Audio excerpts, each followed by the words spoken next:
اللہ تعالیٰ قرآن مجید میں ارشاد فرماتا ہے یا ایھا الذین آمنوا اتقوا اللہ حق تقاتہ، اے ایمان والوں اللہ سے ڈرو جیسے کہ اس سے ڈرنے کا حق ہے۔ ایسے نہیں کہ صرف زبان سے کہہ دیا کہ ہم اللہ سے ڈرتے ہیں۔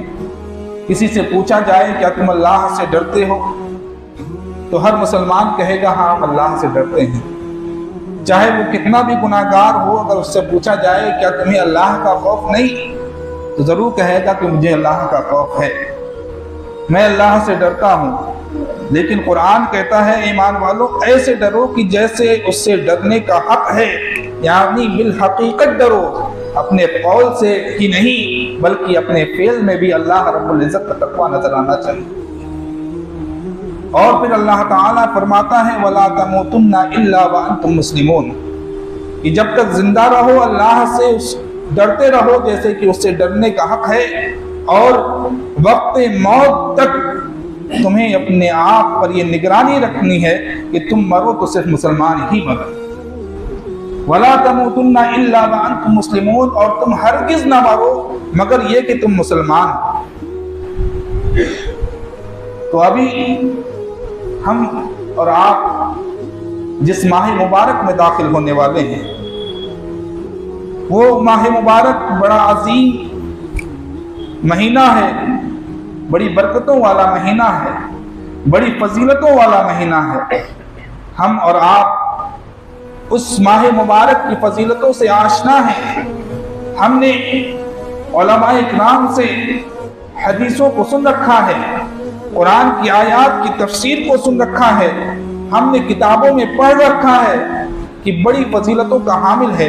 آقا کریم صلی اللہ علیہ وآلہ وسلم کی حدیث پاک کے مطابق اس مہینے میں اللہ تعالیٰ اپنی رحمت کے دروازے کھول دیتا ہے۔ یہ وہ مہینہ ہے کہ جس کے بارے میں آقا کریم صلی اللہ علیہ وآلہ وسلم نے ارشاد فرمایا کہ رمضان کا مہینہ جب شروع ہوتا ہے تو جنت کے دروازے کھول دیے جاتے ہیں اور جہنم کے دروازوں کو بند کر دیا جاتا ہے۔ یہ وہ مہینہ ہے کہ جس مہینے میں آقا کریم صلی اللہ علیہ وآلہ وسلم کے ارشاد کے مطابق شیطان کو زنجیروں میں جکڑ دیا جاتا ہے۔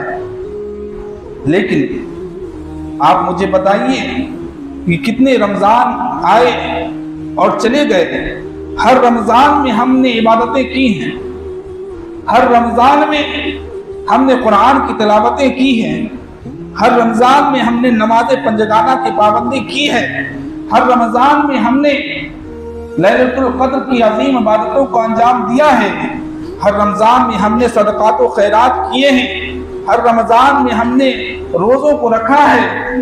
لیکن کیا معاملہ ہے کہ رمضان کے بعد جیسے ہی عید کا چاند نکلتا ہے ہمارے دلوں سے رمضان کے اندر جو عبادتوں کا ذوق تھا وہ بھی نکل جاتا ہے۔ کیا وجہ ہے؟ اللہ تعالیٰ قرآن مجید میں ارشاد فرماتا ہے وَمَا الْحَيَاةُ الدُّنْيَا إِلَّا مَتَاعُ الْغُرُورِ، کہ یہ دنیا صرف اور صرف دھوکے کا سامان ہے۔ ہم اس دنیا کی آسائش میں ہم اس دنیا کی آلائش کو آسائش سمجھ لیتے ہیں، اور جس دنیا کے بارے میں آقا کریم صلی اللہ علیہ وآلہ وسلم نے فرمایا کہ دنیا مومن کے لیے قید خانہ ہے، ہم نے اسے آرام کی جگہ بنا لیا۔ ہم نے چاہا کہ اس دنیا میں ہمیں آرام اور سکون حاصل ہو۔ تو جانیے کہ جس کی زندگی میں مصائب نہ ہو، مشکلات کا سامنا اسے نہ ہو، اسے چاہیے کہ اپنی ایمان کی فکر کرے، کیونکہ جو مومن ہوگا اسے اس دنیا میں پریشانیوں کو اٹھانا ہے، جو مومن ہوگا اس دنیا میں اسے مصائب کو برداشت کرنا ہے۔ آخر وجہ یہ ہے کہ رمضان کے بعد ہماری عبادتیں ہمارے دل میں وہ اثر نہیں ڈال پاتی جو ڈالنا چاہیے، کیونکہ صوفیاء اکرام کا ایک بہترین نسخہ ہے، اسے ہمیشہ یاد رکھیے گا۔ صوفیاء اکرام فرماتے ہیں التخلی قبل التحلی ثم يكون التجلی من نور اللہ تعالی علی قلوبکم، کہ سب سے پہلے تحلی سے پہلے یعنی اپنے آپ کو مزین کرنے سے پہلے اپنے آپ کو پاک کرنا ہوگا۔ التخلی یعنی خالی کرنا۔ تو رمضان المبارک کا وہ مبارک مہینہ جس میں نوافل کا ثواب فرائض کے برابر ہو جاتا ہے، فرائض کا ثواب 70 گنا بڑھ جایا کرتا ہے، آخر ہم اس مہینے میں بھی عبادتوں کی لذت کیوں نہیں پا پاتے؟ اس کی وجہ یہ ہے کہ اگر کوئی برتن آلائش سے بھرا ہو، کسی برتن میں کوئی گندگی بھری ہو، اگر ہم اس میں شہد ڈالنا چاہیں اور پھر آپ کو وہ شہد کھلانا چاہیں تو کیا آپ کھائیں گے؟ قرآن نے ارشاد فرمایا ہے کہ شہد یہ بیماریوں سے شفا ہے، لیکن اسی شفا والے شہد کو اگر ہم آلائش اور گندگی سے بھرے برتن میں ڈال کر کسی مریض کو کھلانا چاہیں تو کیا وہ شفا دے گا؟ نہیں دے گا، اور کوئی کھانا بھی نہیں چاہے گا۔ کیوں؟ کیونکہ وہ شہد جس کی شفا کی گارنٹی قرآن نے لی ہے، وہ شہد پاک اور صاف ہونا چاہیے۔ کسی گندی چیز میں ملا کر اگر وہ کھلایا جائے تو اس سے بیماریاں بڑھنے کی ہیں، نہ کہ گھٹنے کی۔ تو اسی طرح سے ہمارے دل کیا ہے، ایک برتن کی مانند ہے۔ اس برتن کو اگر گندگی سے پاک نہیں کیا جائے گا تو ہم کتنی بھی عبادتیں کر لیں، کتنی بھی ریاضتیں کر لیں، وہ تھوڑی دیر کے لیے تو ان کے اندر مٹھاس رہے گی، لیکن جیسے ہی ہم منڈیلنا بند کریں گے ویسے ہی وہ رفتہ رفتہ کم ہو جائے گا، اس کی لذت ختم ہو جائے گی، بلکہ یوں کہیے کہ اس کی لذت ملے گی ہی نہیں۔ تو سب سے پہلے ضروری ہے کہ اس رمضان المبارک میں جو آنے والا ہے، اب ایک ہفتہ بھی نہیں بچا، تو اس رمضان المبارک کے آنے سے پہلے اپنے آپ کو تیار کرو۔ جب ہمارے گھر کوئی عظیم مہمان آتا ہے، ابھی آپ کے گھر کوئی ایسا مہمان آ جائے جس کی بڑی عزت و وقار ہے، آپ کیا کریں گے؟ اگر آپ کو بتایا جائے کہ کل آپ کے یہاں ایک عظیم مہمان آنے والا ہے تو آپ کیا کریں گے؟ آپ آج سے ہی اس کی تیاری میں لگ جائیں گے۔ مسجد سے نماز پڑھ کر نکلیں گے تو اس کے لیے ساز و سامان مہمان نوازی کا خریدیں گے۔ آپ اس کی مہمان نوازی کے تمام امور کو مزین کریں گے، اپنے گھر کو سجائیں گے، تب آپ اپنے مہمان کا اچھا استقبال کر پائیں گے، اور تب آپ کا مہمان آپ سے خوش ہو کر جائے گا۔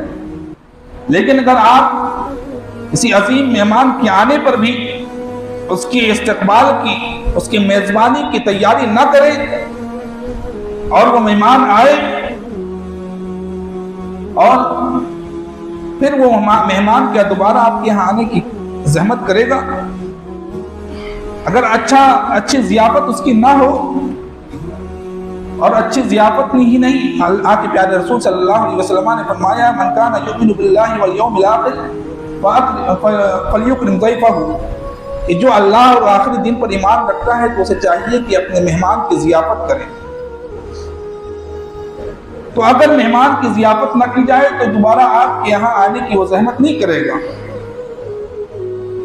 اسی طرح سے رمضان المبارک سال میں ایک مرتبہ آتا ہے، یہ مہینہ ہمارے لیے مہمان ہے، آئے گا اور چلا جائے گا، لیکن کیا اس مہینے سے ہم نے استفادہ کے لیے اپنی تیاری کی ہے؟ اس کے استقبال کی تیاری کی ہے؟ استقبال کی کیا تیاری ہے؟ آپ کہیں گے ہم نے اپنے گھروں میں راشن اکٹھا کر لیا ہے، ہم نے اپنے گھر میں کھانے پینے کی چیزیں اکٹھا کرنی شروع کر دی ہیں کہ رمضان آنے والا ہے، بجٹ بنا لیا جائے۔ اگر مہینے کا بجٹ 10,000 کا ہے تو ہم نے اسے بڑھا کر 12,000 کر دیا ہے، ہم نے یہ تیاری کی ہے۔ یہ تیاری آپ کی مادی تیاری ہے۔ کیوں؟ کیونکہ اس تیاری سے آپ کو آخرت کا نفع نہیں حاصل ہونے والا، رمضان المبارک کی برکات حاصل ہونے والی نہیں ہے۔ روزے کا مقصد ہے کہ اپنے نفوس کو تہذیب دینا، اپنے نفس کو اس مشقت کا عادی بنانا ہے، اپنے نفس کو زیر کرنے کے لیے ہمیں روزہ رکھنا ہے۔ لیکن ہماری امت کا، ہماری قوم کا معاملہ یہ ہے کہ رمضان آتا ہے تو اور دنوں سے زیادہ کھاتے پیتے ہیں، صرف 8-10 گھنٹے کی بھوک، 8-10 گھنٹے ہم کھانے سے رکتے ہیں، باقی کے 14 گھنٹوں میں ہم اتنا کھاتے ہیں کہ عام دنوں میں 4 دن میں نہیں کھاتے ہیں۔ اتنا کھا لیتے ہیں کہ تراویح کی نماز میں ہمیں کھڑے ہونا گرا گزرتا ہے۔ رمضان اس لیے نہیں آئے کہ آپ خوب کھائیے پیئے، اور پھر کہتے ہیں کہ رمضان میں تو کھانے پینے کا حساب نہیں ہوگا۔ یقیناً رمضان میں جو آپ کار خیر میں خرچ کریں گے اس کا حساب نہیں ہوگا، لیکن اگر آپ صرف اپنے پیٹ کو بھرنے میں لگ جائے تو اس کا حساب تو ہوگا، کیونکہ رمضان کے روزے سے مقصود جہاں ایک طرف فرض کو انجام دینا ہے، وہیں دوسری طرف اس عظیم عبادت میں مقصد یہ ہے اللہ رب العزت کا کہ تم اپنے نفس کو تہذیب دے دو۔ اس مہینے میں شیطان کو تو قید کر دیا گیا۔ انسان کے 2 دشمن ہیں، ایک دشمن شیطان ہے، دوسرا دشمن شیطان سے بڑا اس کا نفس ہے۔ تو اللہ تعالیٰ اس مہینے میں شیطان کو قید کر دیتا ہے، گویا کہ ہمارے اس دشمن کو قید کر دیا گیا کہ جو کھلا ہوا دشمن تھا، لیکن جو چھپا ہوا دشمن ہمارے اندر بیٹھا ہوا ہے ہمیں اسے زیر کرنا ہے۔ جب ذرا غور کیا اس میں کہ کیا حکمت ہو سکتی ہے تو نظر یہ آیا کہ اللہ تعالیٰ نے شیطان کو اس مہینے میں قید کر دیا تاکہ انسان قیامت کے دن جب اپنے رب کے حضور حاضر ہو، اس سے اس کی گناہوں کا حساب لیا جائے، نامہ اعمال اس کے سامنے کھول دیا جائے تو یہ کہہ کر چھٹکارا نہ پائے کہ شیطان نے ہمیں دھوکہ دیا۔ ہم کیا کرتے؟ شیطان نے ہمیں دھوکہ دے دیا، کہنے والا یہ کہے کہ رب قدیر تو نے ہی تو اسے چھوٹ دی تھی اور اس نے مجھے بہکا دیا، میں نے یہ گناہ کر لیا۔ تو جان لیجئے شیطان کو قید کر کے رمضان میں اللہ رب العزت نے یہ بتا دیا کہ مسلمانوں تمہارا کھلا ہوا دشمن میں نے قید کر دیا ہے، اس مہینے میں بھی اگر تم اپنے آپ کو صحیح نہ کر سکے، اپنے آپ کو تہذیب نہ دے سکے، اپنے نفوس کو زیر نہیں کر سکے تو قیامت کے دن تمہارا کوئی بھی عذر قبول نہیں ہونے والا ہے۔ لہذا ہمیں لیے ضروری ہے کہ سب سے پہلے اپنے آپ کو بری چیزوں سے خالی کریں، اپنے آپ کو گناہوں سے خالی کریں، کہ ہمارے اندر جو گناہوں کی عادتیں ہیں ان کو خالی کریں، ان کو چھوڑ دیں، جھوٹ بولنا ہم ترک کر دیں۔ رمضان کے آنے سے پہلے ہمارے اور ہمارے بھائی کے درمیان جو رنجشیں ہیں، جو کہاں سنی ہے، جو شکر رنجی ہے، اسے بھلا کر اس سے سلام و دعا کر کے اپنے آپس کے تعلقات کو درست کر لے، کیونکہ ان عظیم مہینوں میں، عظیم راتوں میں، لیلۃ القدر جیسی عظیم رات میں کہ جب سب بخشے جا رہے ہوتے ہیں، یہ شخص نہیں بخشا جاتا جس کے دل میں اپنے بھائی کے تعلق سے بغض اور کینہ اور حسد۔ تو اپنے دلوں کو بغض، حسد اور کینے سے خالی کرنا پڑے گا، اور اپنے آپ کو بری عادتوں سے خالی کرنا پڑے گا۔ کسی کے اندر کوئی بری عادت ہے اسے آج ہی چھوڑ دیں۔ اسی طرح جب آپ بری عادتوں کو چھوڑ دیں گے، گناہوں سے اپنے آپ کو پاک کرنے کا ارادہ کر لیں گے، اور اسی کا نام توبہ ہے۔ توبہ اسے کہتے ہیں کہ آئندہ گناہ نہ کرنے کا عزم ہو جائے اور اللہ رب العزت سے پچھلے گزرے ہوئے گناہوں کی مغفرت طلب کی جائے۔ صرف استغفر اللہ کی تسبیح پڑھ لینے سے توبہ نہیں ہو جاتی، صرف گالوں پر ہاتھ مار لینے سے توبہ نہیں ہو جاتی۔ توبہ یہ ہے کہ استغفر اللہ بھی پڑھا جائے، اپنے رب سے پچھلے گناہوں کی معافی بھی مانگی جائے، اور آئندہ گناہ نہ کرنے کا عزم مصمم ہو۔ اور آپ کی توبہ قبول ہو گئی، اس کی نشانی صوفیاء نے بیان کی کہ آئندہ اس گناہ کی طرف اس کی رغبت نہ، اگر اس سے آئندہ وہ گناہ سرزد نہیں ہو رہا تو وہ خوش ہو جائے کہ میرے رب نے میرے پچھلے گناہ کو معاف فرما دیا۔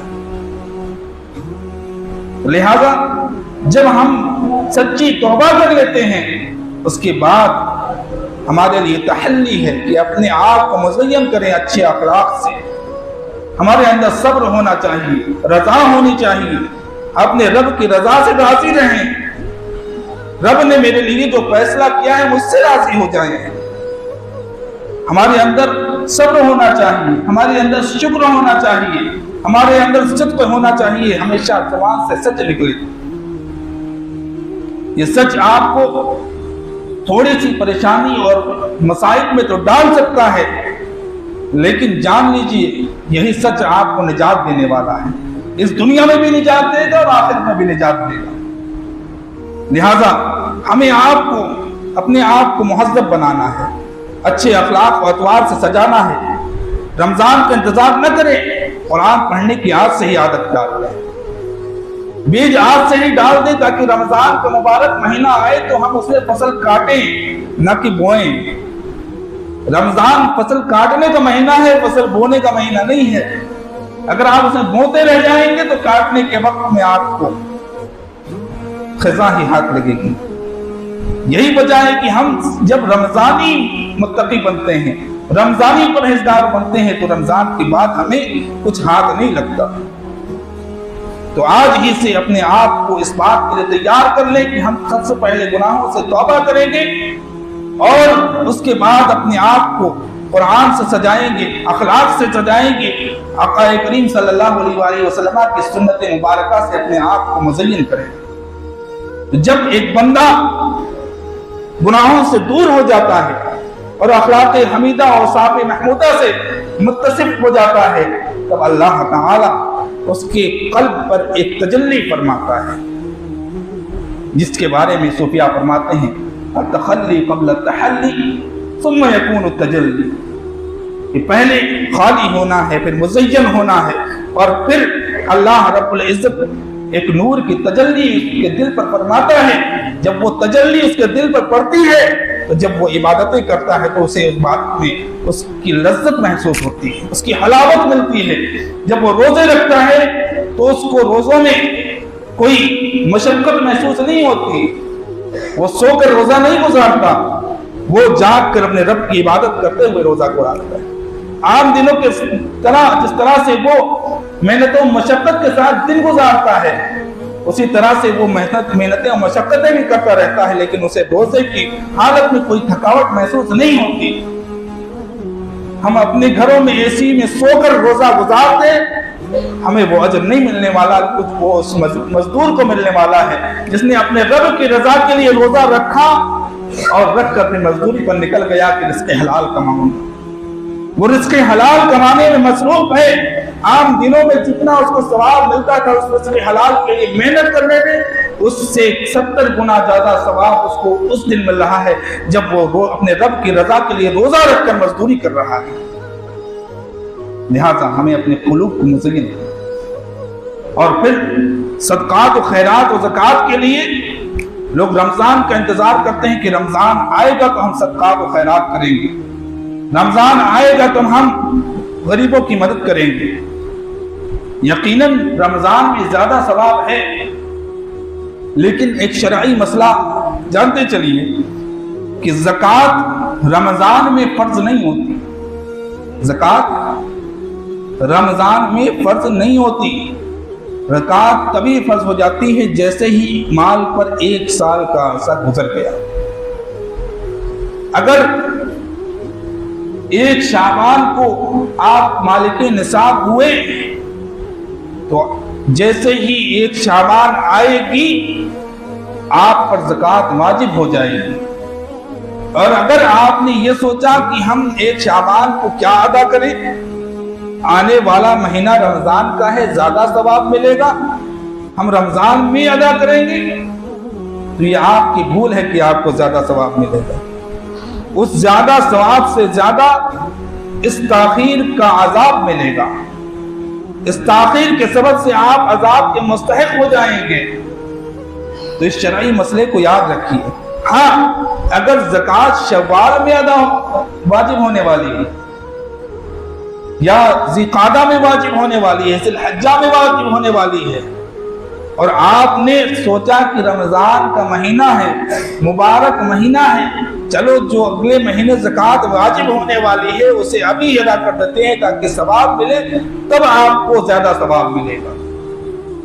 لہذا جس کی پچھلی زکوٰۃ واجب ہے وہ رمضان کا انتظار کرے تو گناہگار ہوگا، لیکن اگر جس کی آنے والے وقت میں زکوٰۃ واجب ہوگی، اگلے سال کی زکوٰۃ ابھی رمضان میں ادا کر دے گا تو 70 گنا زیادہ ثواب ملے گا۔ اسی طرح سے ضروری ہے کہ ہم اپنی عادت کو، صدقہ اور خیرات کی عادت کو پورے سال جاری رکھیں۔ کیسے؟ کہ آپ کو چاہیے کہ اپنے گھر میں اپنی بھی عادت بنائیں، اپنے بچوں کی عادت بنائیں، اپنے اہل خانہ کی عادت بنائیں کہ 10 روپے، 20 روپے، 100 روپے روزانہ زکوٰۃ کے نام سے نکال کر الگ رکھتے جائیں۔ ایک کلیکشن باکس بنا لیں کہ اس میں رکھتے جائیں، تاکہ اس سے کیا ہوگا، صدقہ و خیرات کی عادت بھی جاری رہے گی اور ساتھ ساتھ آپ کی زکوٰۃ بھی ادا ہوتی رہے گی۔ آپ کو زکوٰۃ ادا کرنے میں رمضان المبارک میں مشقت اور اپنے نفس پر گرانی بھی محسوس نہیں ہوگی۔ حالانکہ گرانی تو کسی بھی حالت میں محسوس نہیں ہونی چاہیے۔ گرانی کیوں کر محسوس ہو؟ اللہ تعالیٰ فرماتا ہے وَمِمَّا رَزَقْنَاهُمْ يُنْفِقُونَ، ہم نے جو انہیں دیا ہے اس میں سے خرچ کرتے ہیں۔ یہ آپ سوچتے ہیں کہ آپ نے محنت کر کے کمایا ہے؟ آپ کو اللہ تعالیٰ نے محنت کا حکم دیا ہے، لیکن رزق اللہ تعالیٰ دیتا ہے۔ بہت سے ایسے ہیں جو دن بھر آپ سے زیادہ محنت کر رہے ہوں گے، اللہ تعالیٰ انہیں کم دے رہا ہے۔ آپ کم محنت کر رہے ہیں تو اللہ تعالیٰ آپ کو زیادہ دے رہا ہے۔ اس میں آپ کا کوئی کمال نہیں کہ آپ نے کمایا، بلکہ اللہ نے آپ کو دیا، اسی میں سے اللہ کی راہ میں اگر آپ خرچ کر رہے ہیں تو نفس پر گرانی محسوس نہیں ہونی چاہیے۔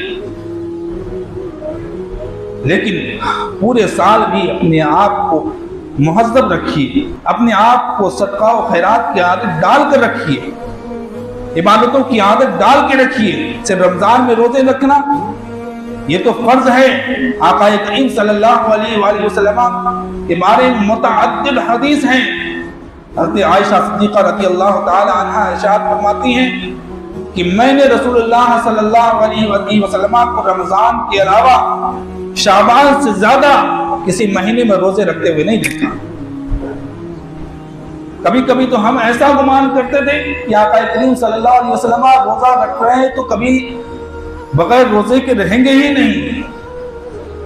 شعبان، کبھی کبھی پورا شعبان الا قلیل، آپ تمام کے تمام روزے رکھ لیتے تھے۔ اور جب اتنی عبادتیں فرماتے آقا کریم صلی اللہ علیہ وسلم، اور عبادتوں کا عالم یہ ہوتا کہ آپ کے قدم مبارک ورم آلود ہو جاتے، ورم آ جاتا، تو صحابہ، ایک صحابی نے عرض کیا یا رسول اللہ، آپ تو اللہ کے معصوم بندے ہیں، آپ کو اتنی سخت عبادتوں کی کیا ضرورت ہے؟ تو آقا کریم صلی اللہ علیہ وسلم ارشاد فرماتے ہیں افلا اکون عبدا شکورا، کیا میں اپنے رب کا شکر گزار بندہ نہ بنوں؟ تو میرے اور آپ کی اور ساری امت کے آقا و مولا جن کی ملکیت میں جنت ہے، ان کا عالم یہ ہے کہ اپنے امتیوں کی بخشش کے لیے آقا کریم صلی اللہ علیہ وسلم کی زیادہ تقوی یہ ہوتی تھی اے رب میری امت کو بخش۔ اور آقا کریم صلی اللہ علیہ وآلہ وسلم نے اپنے محبوب،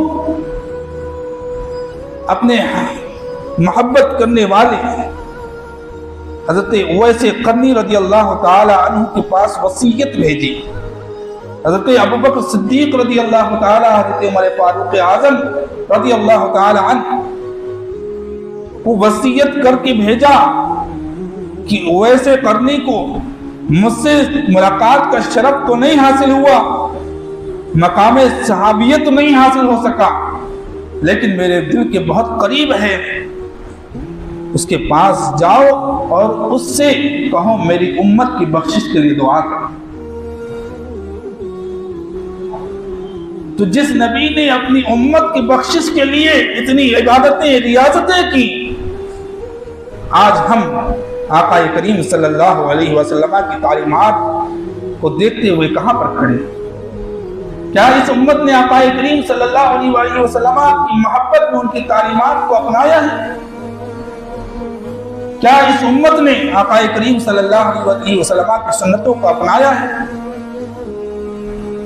ہمیں تو غیروں کی تہذیب کو اپنانا شروع کر دیا۔ آج 13 فروری ہے، کل 14 فروری ہوگی، پوری دنیا میں بے حیائی کا دورہ ہوگا، اور صرف اس نام پر کہ ہم ایڈوانس ہیں، ہم ترقی یافتہ ہو جائیں، ہم نے اپنے بچوں کی تربیت کو چھوڑ دیا، ہم نے اپنے بچوں کو غیروں کی تہذیب و تمدن اپنانے کے لیے آزاد کر دیا۔ آج ایک غیور باپ اپنی بیٹی کو پردہ کرائے تو اسے کہا جاتا ہے کہ دقیانوس ہے، اسے پچھڑے پن کا تانا دیا جاتا ہے۔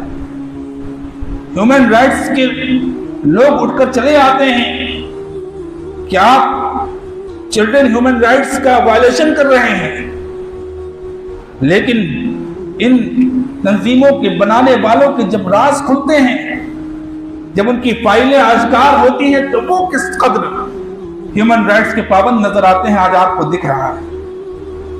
اللہ تعالی ہر گناہ کو چھپا لیتا ہے، لیکن فحاشی کو آشکار کر دیتا ہے دنیا میں، تاکہ لوگ بھی جان لیں کہ یہ کس قدر پانی میں ہے۔ اللہ تعالیٰ اپنے بندوں کی گناہوں کو چھپاتا ہے، وہ ستار ہے، لیکن جب فحاشی حد سے زیادہ بڑھ جاتی ہے تو وہ ان فحاش لوگوں کی فحاشی کو لوگوں کے سامنے آشکار کر دیتا ہے، تاکہ وہ اس دنیا میں بھی ڈوب کر مر جائیں۔ تو ساری تنظیمیں جو آج مسلمانوں کے پیچھے لگی ہوئی ہیں ہیومن رائٹس کے نام پر، کہ بچوں کی تربیت اور بچوں کی تربیت نہیں کرنے دیتی، انہیں بری جگہ جانے سے نہیں روکنے دیتی، تو وہ ہیں کہ جن کے ہاں رشتوں کی کوئی اہمیت نہیں ہے۔ اسلام نے تو ہمیں رشتے سکھائے ہیں، رشتوں کی اہمیت سکھائی ہے، باپ کو بیٹوں کے حقوق بتائے ہیں، بیٹوں کو والدین کے حقوق بتائے ہیں کہ ان کے حقوق کیا ہیں۔ اللہ تعالیٰ سے دعا ہے کہ ہمیں آنے والے شہر مبارک، آنے والے رمضان المبارک کی اچھی تیاری کی توفیق عطا فرمائے، اور ہم سب کو اپنے نفوس کو مہذب بنانے کی توفیق عطا فرمائے، اور ہم سب کو اپنے بچے اور بچیوں کی اچھی تربیت کی توفیق عطا فرمائے۔ الہ العالمین سے دعا ہے کہ اس